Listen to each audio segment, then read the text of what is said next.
Hey guys, Ben Labadie here, and I'm with Randy McNeil, candidate for council in Ward 5 here in Chatham-Kent. Randy, thanks for coming on. Well, thanks for inviting me.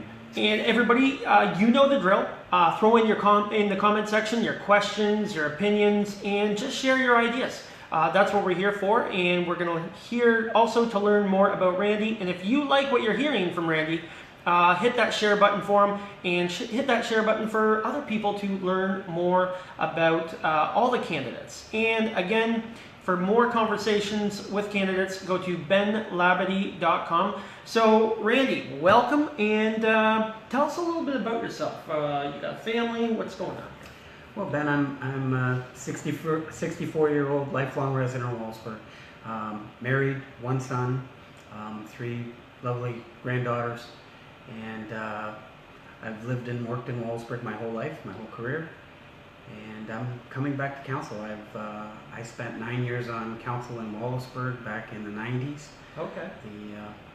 The tumultuous years of amalgamation, and got off because I got busy at work and started traveling too much to do the job any justice. So I'm getting ready to retire and thought, what a great way to get back in action. End it up and get back in action. Awesome. Hey Marjorie, hi Sue, hi Ryan. Marjorie's going to be on later tonight at a little 7:45. So you were on council, Wallsburg Council before, and that's pre-amalgamation. Correct. All right. Mm-hmm. And what was that like? What did you learn from that experience that you can apply nowadays? Does it apply the same, do you think? Yeah, I think it does. It's more people, obviously. I mean, council in Wallsburg was 9 people. 6 councillors, a deputy reeve, and a mayor. I think what I learned back there most was no matter how good you are, how much you want something, you're not always going to get it. So right. It's really about being able to negotiate with the others that sit around the table and work out what's best for the community. And so that's probably the best thing that I learned. Awesome. And what made you want to get back into this? Well, I've always, like I said, I've always lived in Wallsburg. My parents have lived in Wallsburg. I'm passionate about the community. I love Wallsburg. It's a great place to live and raise your family. And I've been involved in chambers of commerce and BIAs and minor baseball and curling clubs and right. all of the different things around. So I like to be involved in the community, and I can't think of a better way than sitting at the council where you're making decisions that affect all of Chatham-Kent. Awesome, good stuff. And what do you think? I always think Wallsburg is a great opportunity, like another. You had a lot of manufacturing in the 90s, right? Mm-hmm. And then that's kind of disappeared. But I think there's something there now that can be taken advantage of, where there could be some explosive growth opportunities there. What do you think of the opportunities for the Wallsburg area, for Ward 5? Well, I think you're absolutely right. I mean, it's a beautiful town. We've got the big Sydenham River running through it. You're right. Back in the 90s when I was on council, I used to tell people I thought that Wallsburg was probably recession-proof. Right. Almost couldn't be hurt. We had so much industry, of so diverse. And then in one fell swoop, lost most of it. And we're starting to make a comeback now. We've got... Accucast is doing well, and Lambton Conveyor moved into town a handful of years ago, and now the Pickle Place coming. Yep. There's still lots of buildings, lots of spots in the economic area, and we have a huge chance to do some things on tourism at the riverfront and things that we really haven't done. I think we talk about in Wallsburg the jewel that we have in the Sydenham, but I don't think we've done anything to develop it. What kind of ideas would you have that you would do with that river? Because that's a good looking river, and you do have I go to what is it, the Goose there, mm-hmm. and I sit on the deck there. You have a beer in the back, and you're right on the river. And we don't have that here in Ward 6. We have places that kind of back onto it, but nothing that feels that close that you're right there. What kind of ideas would you have on maximizing that river's value? Well, I think the south side of the river, and going back even to the 90s when I was on council, we've always talked about, or had always talked about, the possibility of developing that. I always look across the pond, excuse me, to Marine City and Elginak. If you want to see people, now they have a bigger river, but if you want to see somebody that utilized it right, they have beautiful parks, they have boutique shopping, they have restaurants, bars sitting on that side of the river, and we have that whole south side that's been decimated for years. I know we just bought the old Wallaceburg Inn property, so hopefully, Okay. I don't know what's in the plans, what council's been thinking about up till now, but it certainly was the first step in taking, that whole block is really dead. There's no business on it. There's a couple, the old Kent Hotel, which needs to come down. So there's some property there that we could develop into nice parkland, maybe have a couple, outdoor volleyball courts in the summer, things that will bring the younger folks downtown. Right. And then hopefully, when you get people start to come to downtown, people will start to spend money to develop business downtown as well. Right. And what can you do, other than that, to encourage people to kind of take that step to start business downtown or in any area, small business mostly in Wallaceburg, in Ward 6? Yeah. Now, just to be clear, Ward 5 is just Wallaceburg, isn't it? It is. It's just Okay. the community of Wallaceburg. So when we say Wallaceburg, we are saying Ward 5, and Ward 5 is Wallaceburg. Okay. Correct. So, it's difficult. When you're, politics is so different when you look between the U.S. and we hear about all these grants and things that people do to get Yep. businesses to come to communities. It's not so easy in Canada. There are some programs out there that would help if somebody had the right idea. But I think no one right now is going to go downtown and start to think about developing, because there's just nothing there. First thing you got to do, I think the municipality has to get involved. We have to start to create an environment that will draw people down there. And then I think once you do that, if you can get the south side and even the south side of James Street, which is, there are some good businesses like the Black Goose. Yep. And, but we need to get them to start thinking about the river as part of their business. So if we're going to develop that into a parkland, we need the people on the other side to start thinking about, how do I use it as well? How do I promote my business? Come in off the riverbank and see me instead of off James Street. So, when I was a kid growing up in Wallaceburg, there wasn't a weekend that went by that riverfront wasn't flooded with boats coming into our community. Right. Just to tie up for a leisurely weekend, visit our bars and our restaurants, and leave on Sunday. Drop doesn't off some happen. money. And We drop, do. and Drop drop off some some money money. on the way. Yeah. So we've got to give those folks the reason to come back and dock downtown. Do you see a lot of boat stock in there now, or? Nah, except for Wambo, I don't see very many. I Okay. think there's a couple weekends probably where some groups of friends show up there, but it's not like it used to. Right. Awesome. Patricia Sylvan from Ward 4 is here, and she put that forward there. And Patricia, I actually seen an ad this morning, and I think an agriculture, one of those agriculture magazines where it said forward, and I thought that was pretty neat. So good job on that, being clever there. What do you think the greatest opportunities? You got challenges and opportunities in Wallaceburg. What kind of challenges do you think you have? What are the biggest, scary moments there? Well, tax base, obviously. Okay. We've lost a lot of industry. Right. There's not much left there. We need to get that back. It's hard to go to council and looking for big spending plans to try to develop an area when the tax, your share of the tax base. And I know we're looking at Chatham-Kent as a whole, but it still comes down to what's there. So I think the biggest challenge right now is to get some more business back in Wallaceburg. Yeah. And I think that drives a lot of everything. Once you start creating that the demand for people coming in, then you get some freedom to do some other things. And home prices go up. Home prices and go everything, up. people spend more money. Right. Yep, exactly. Let's move on here. What do you think about the rural-urban divide? Okay, you got, you're probably going door to door, knocking on doors, talking to people. Are they saying anything about the Ward 5 Wallaceburg area versus Chatham, or Chatham versus the world type thing? I always hear, and people tell me, like, there's still a divide. Is there a divide that you're hearing? Yeah, definitely. I've been out and about to some of the doors knocking, and I think it's the biggest comment I hear, and the questions I get asked is, what am I going to do to alleviate that and to heal the divide, I guess. I think a lot of people in Wallaceburg feel that they've been left out of a lot of things. Okay. A lot of new businesses come to Chatham and not to Wallaceburg. Right. And I think that's partially true. I can tell you, I was on, like I said, I was at the Council for the Amalgamation, and I actually fought against the amalgamation back in 1997. And in the 10 years afterwards, I've probably come to realize that had we not had amalgamation at that time, I don't know where Wallaceburg would have been. Right. We'd have, with all of the tax base we lost, we certainly would have lost bridges and roads and things that we Absolutely. wouldn't have been able to maintain. Never mind the niceties of the community. I don't know that we would have been able to do a lot of what we did do.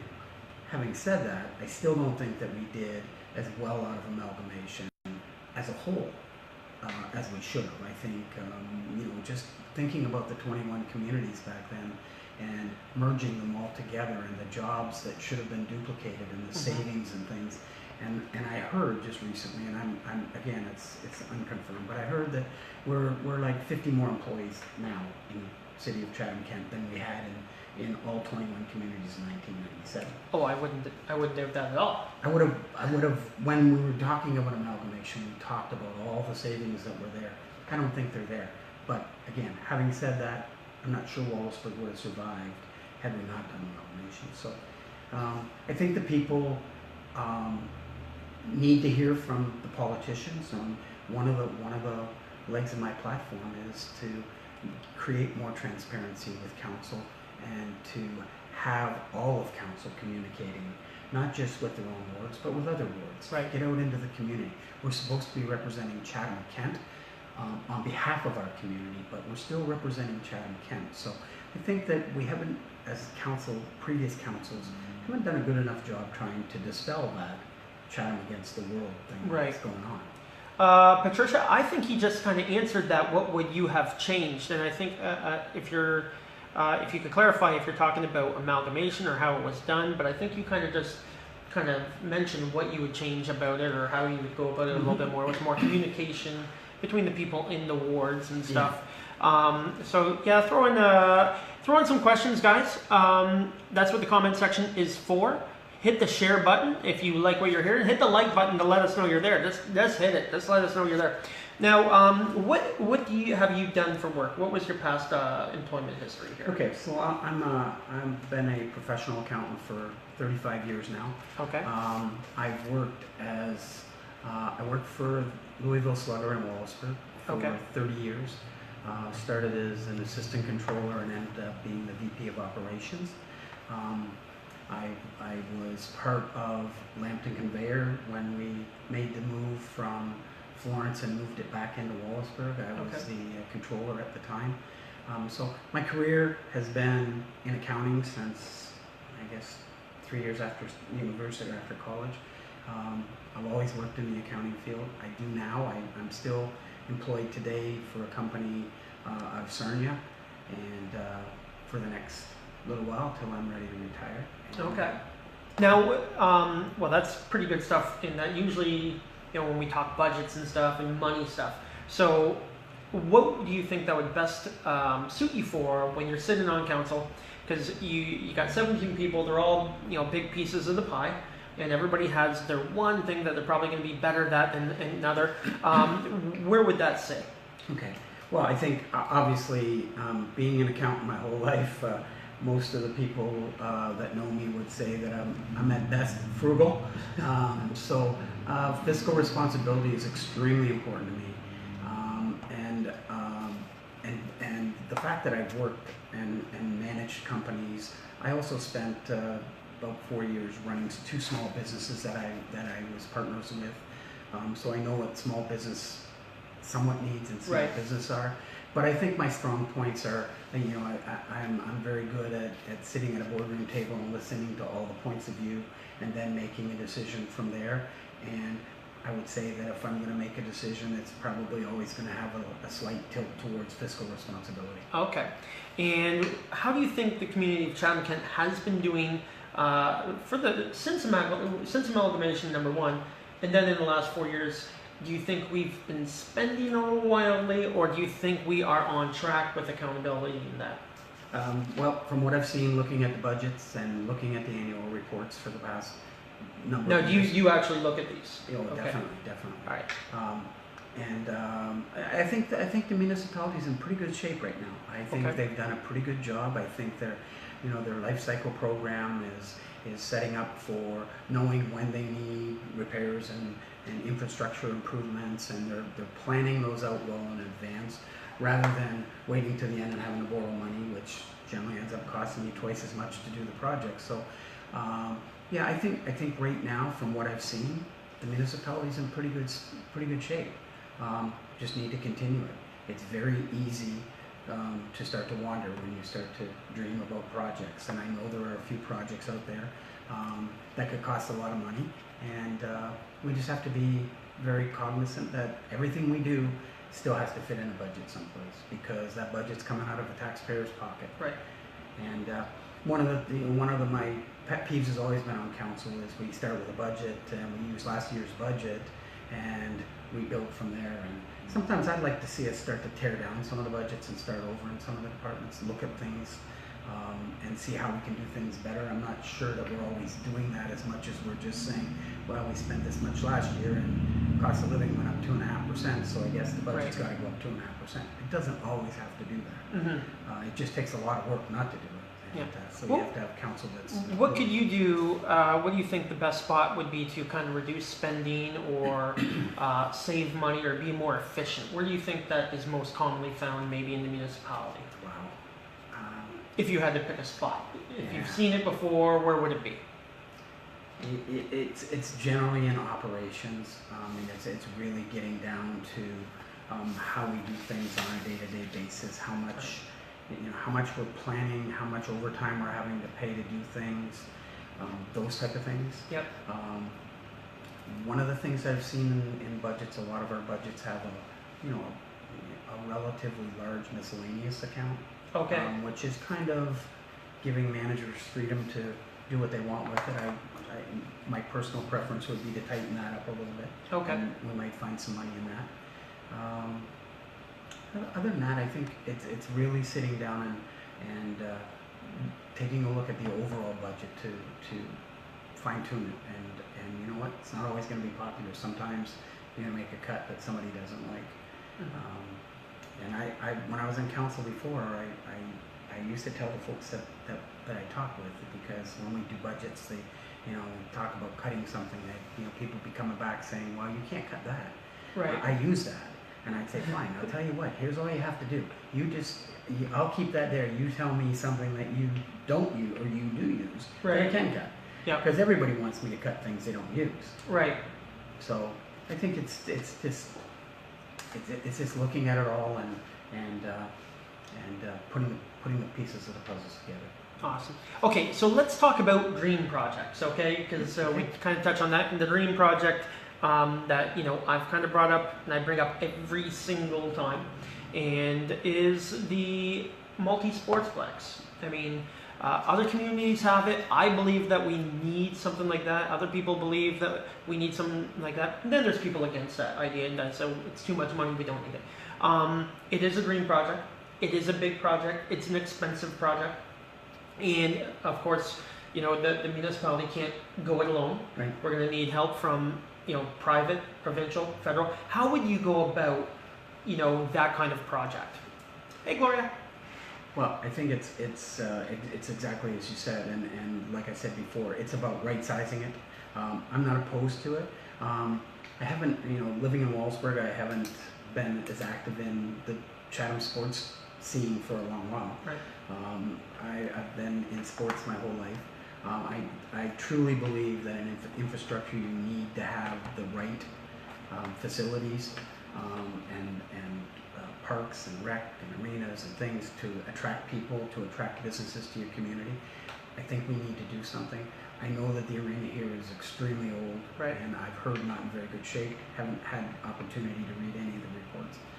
But I think it's exactly what you said. I think we need to look at what the need is, right, and then we need to look at our partners. And in the long run, it all comes down to dollars and cents. So I've heard some of the discussion on council. Is it going to be a 54-seat, 100-seat arena, 2,200-seat arena? And my first inclination is I don't see us needing a 5,400-seat arena. I don't foresee us getting an OHA team. Not with one in Sarnia, London, and Windsor. So I don't know that 5,400, there's a lot of $1 million in between the 22 and the 54.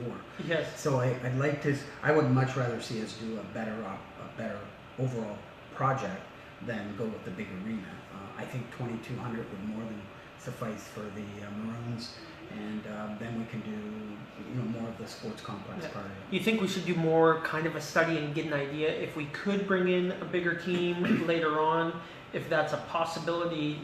Sometimes you want to do it right so that after you've built an arena, like they built Thames Campus Arena, Yep. which is almost the most unuser-friendly arenas you can have. I mean, there's steps to everything. There's not many seats. You got a huge ice rink, but it just doesn't work too well for. Right. You can't even have the Maroons in there, right? Right. So I mean, sometimes you gotta, I guess we definitely have to do a lot more research, right? Without question. Yeah. I mean, it's obvious you only get one kick at the can. Once Yeah. you build at 2,200, it's pretty difficult to go to 5,400 Yeah. afterwards. So you want to do all of that, and I think that's what when the thing came before council last, I think they did a pretty good job of saying we still have a lot of studying to do. Right. We still have to know what kind of funds are we getting. Yeah. I mean, if the province and the feds jump in with big money, maybe we can afford it. Yeah. To go bigger, and I mean, obviously, if you think at some point in the future that that's a possibility, then maybe we need to do it. But I think there's a lot more studying to do on it before we get to that point, I think. Sue Clark, go big or go home. I like it. Mark Pistorius, good evening, gentlemen. Gord Heatley, Wellsburg needs a detox center, not a complex. Okay, let's go on to a couple things here. Do you think the size of council is an issue? Do you think it should be reduced? Do you think it should stay the same? Do you have an opinion on it? And as well as ward boundaries? Because we do have that rural-urban divide, you've heard it. Mm-hmm. Would boundaries change that or no? I don't know. Where you stand on that? Well, I don't think there's a real need to shrink the size of council. Obviously, the fewer people you have on council, the less people you have close to the people that want you to make the decision and getting the information from. So I don't see the council the size it is now being cumbersome. I know a lot of this is driven out of Toronto and the new premier there, but the reality is they've got a council that's cumbersome. I mean, if you've got 49 people or 45 people that all want to speak, meetings can go forever. I haven't seen that in Chatham-Kent Council, so I don't know that that's a big issue. The boundary thing, that we've been talking about it, probably for the last 8 or 9 years. It may be a way that we could help alleviate some of the rural-urban thing. There are a couple wards out there that are fairly large. Right. 4 is a pretty big one, as 2, I think, is the other one that's fairly large. So I think we could take a look at it. Okay. I'm not opposed to looking at it. I think you just need to sit down, do your homework, talk with the people that are living in those areas, and see what we could do. Okay, sounds good. Sometimes these cameras are a little bit loud, so hopefully you guys can hear us perfectly. So what can we do about, so we got a couple things here. Youth retention and population growth. So our population has been declining. That means also our tax base is more than likely shrinking at the same time. Mm-hmm. And how do we get our youth back? So it's kind of, kind of one and the same type thing.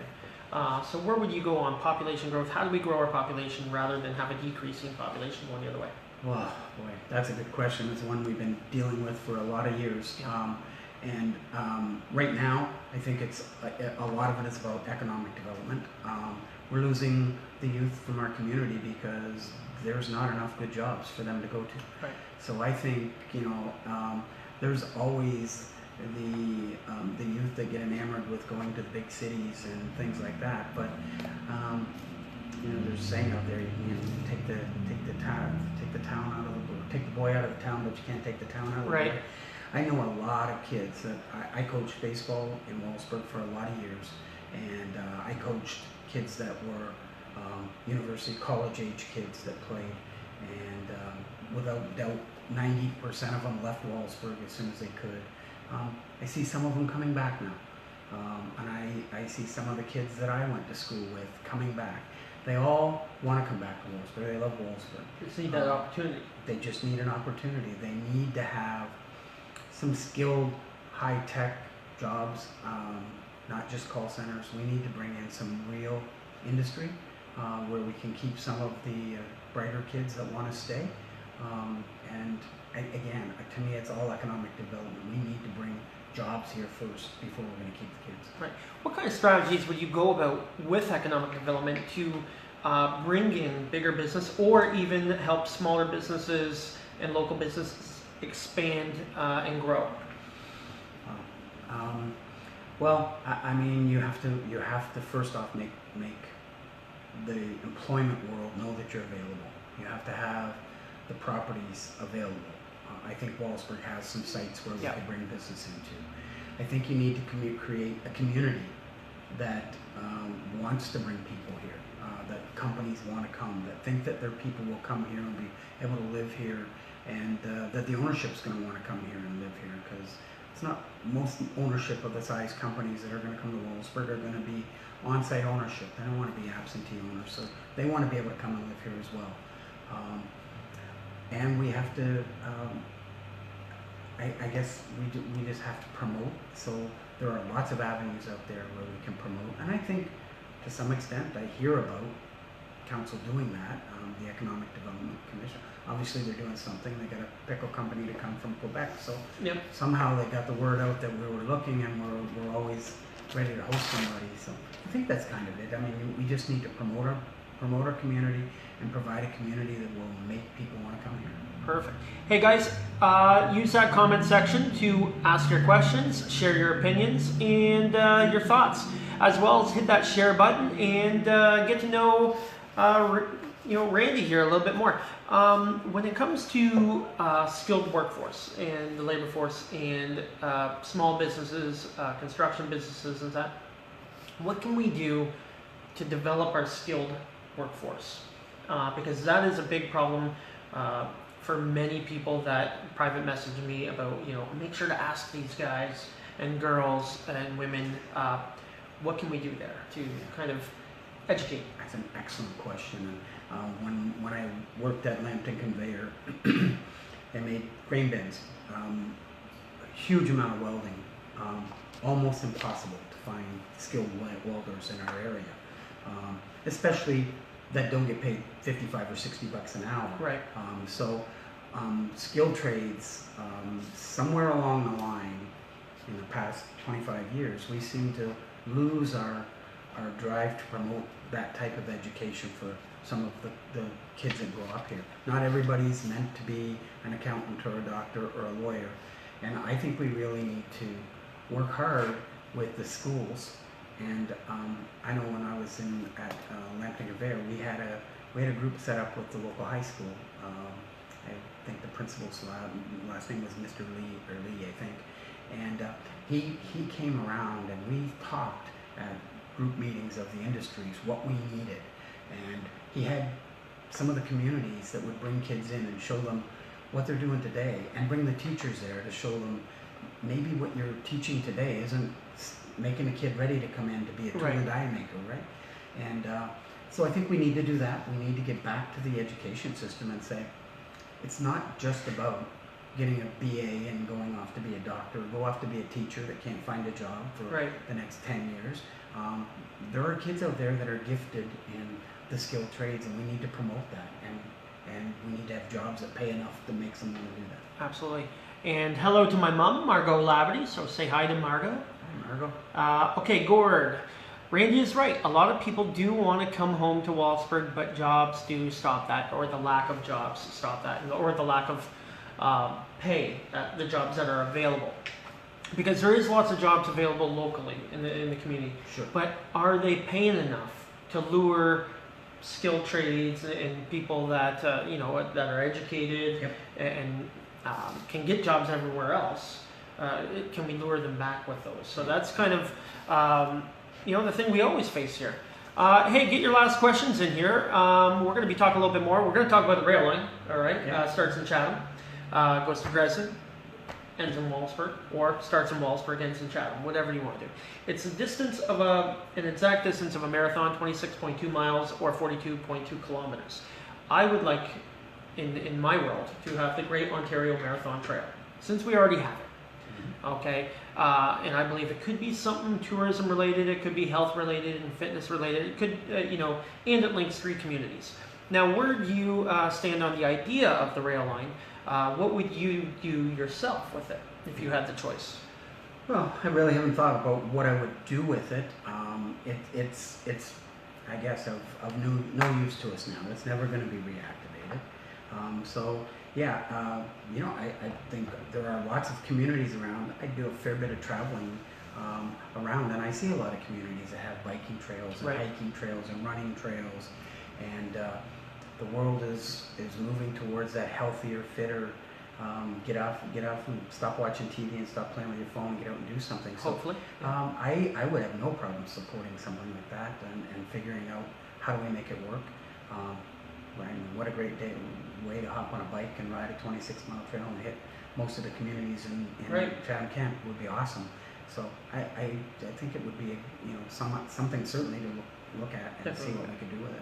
And again, with anything, you got to look at what makes sense financially. Yep. And that's why accountants like you are there. And you know what? It doesn't always have to be a one-year shot, right? You can start it and plan it, which, like I said, I think council's doing a good job of looking at those type of projects and figuring out how they fit into the budgets for the coming years.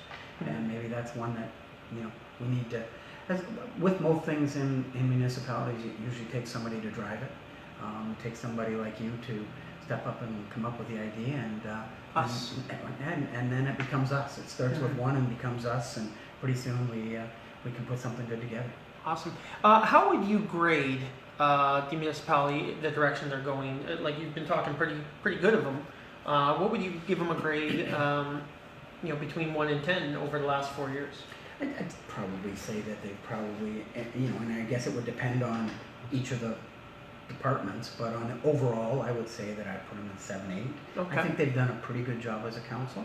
I think there's things they could have done better. Like I said, I think that some of the divide is council driven because there's not enough communication between the council and all of the council to let people know that it's not a Chatham Waldesburg or a Chatham Dresden thing, and go from there. Okay, and what would you like to see if you got on council? Say you get elected, you're on council. What would your goal? What would be a great accomplishment after 4 years that you would say would have been something that you'd aim for? Number one would be continued financial success. To leave the council financially better shape than when I got there, or at least in it as good. The other is again communication, making that divide go away as much as I can. I'm only one. I know that I've heard a lot of other council candidates and other councillors talk about the same divide, not just from Waldesburg, but from the other rural areas. So I think we need to work hard with the core Chatham councillors and mayor, and get it all together so that we can get rid of that. So I think if we did those two, and we could see some population growth, obviously the success of a community, as much as we may not want to hear it, depends on how much taxes we can make. And obviously we make it much easier on ourselves if we bring a bigger tax base than trying to raise taxes. And that means more people. Yep. Okay. Good luck, Randy. One day I may be home again and get to vote. You're looking good, bud. I got a split. Make Waldesburg proud again. Good one, Gord. In Chatham Kent. So let's see here. What would you do? What can you tell people from your ward why to vote for you? What separates you from the others that are running? You don't have to be specific about who or whatever, but what sets you apart that they should say, hey, you know what? I got to vote for that guy. Okay. Well, I guess the fact that I'm 64 years old gives me a little bit of an advantage over some of the others when I talk about experience, but I've had 40 years of experience working in some pretty good industries, in management type positions. I've learned how to sit at a boardroom table with government folks and negotiate government grants for businesses. I've learned to sit and talk to people, unions, negotiate with unions. So I think I bring the ability of a sound business practice. So I think I can sit at a table with the other councillors. I can work with them, negotiate with them, and disagree with them when I need to, and help make Chatham-Kent stronger because of that. So I think my business acumen is what I would say is the biggest thing I'm bringing to the table. Awesome. Okay, get your last questions in. Use that comment section and hit the share button if you are liking what you're hearing, and hit that share button if you want other people to get to know the candidates. And I just want to touch base on this thing. Between the rural-urban divide and working with council, do you have any ideas on what we could do to kind of create more of a team building strategy? Is there a strategy there that we could use to promote, to get the future councillors together, to kind of put that image out there that we are one versus more of a divide?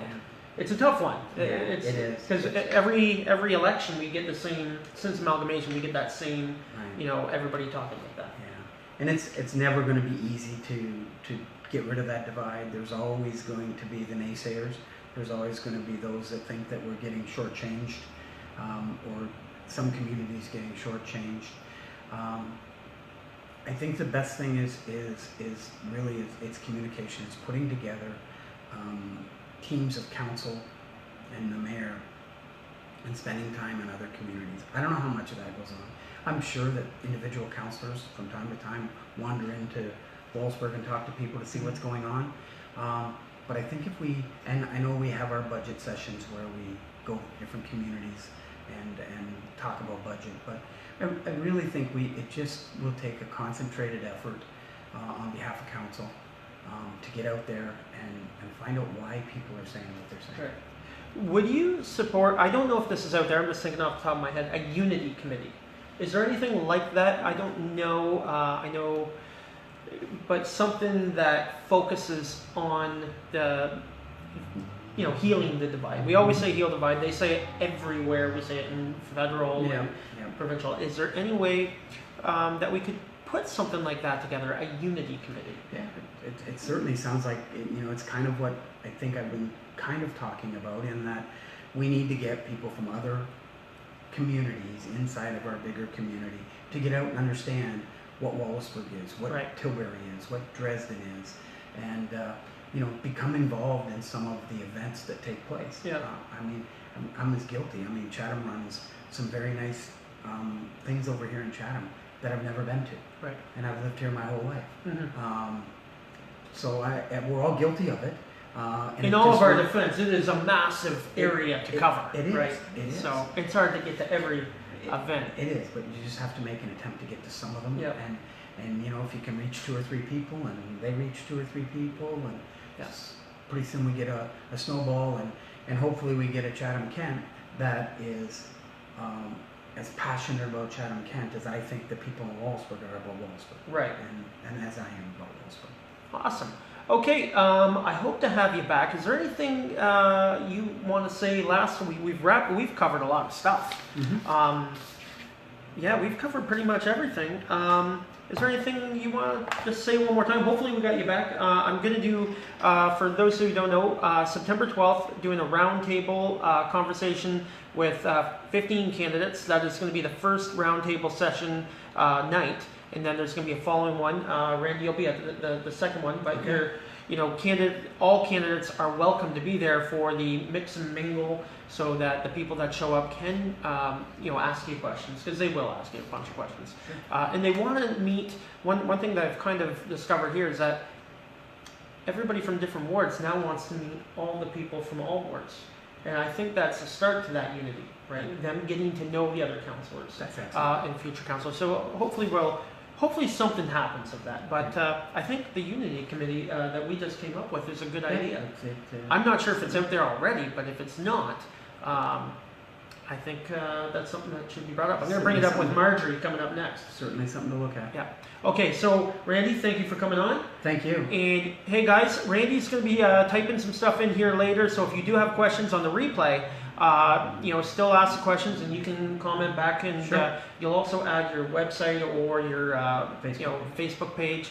And I've tagged them at the top of the in the description, so you can click his name and friend him and private message him if you have questions that you just want to talk in private too. So. Most definitely, and I'll be out and about in Wolfsburg in the next 3 weeks, knocking on some doors. And if I don't get to yours and you have a question, feel free to get to me. And Ben, thanks for everything. I mean, this is a great avenue for the candidates, and you do a great job with it. So thank you very much. Well, thank you. Okay, I will talk to you guys later. See you.